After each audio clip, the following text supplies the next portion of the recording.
sida dhamastu geedaha dhirta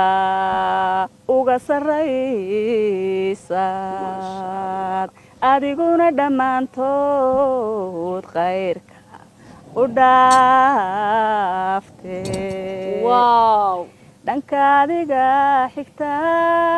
xigtaaban si dhuganayaayo igu dherersanaatee dhudhumadan ku joogayo dhereerkiya laxaadkana adiga dhankaahe sidaad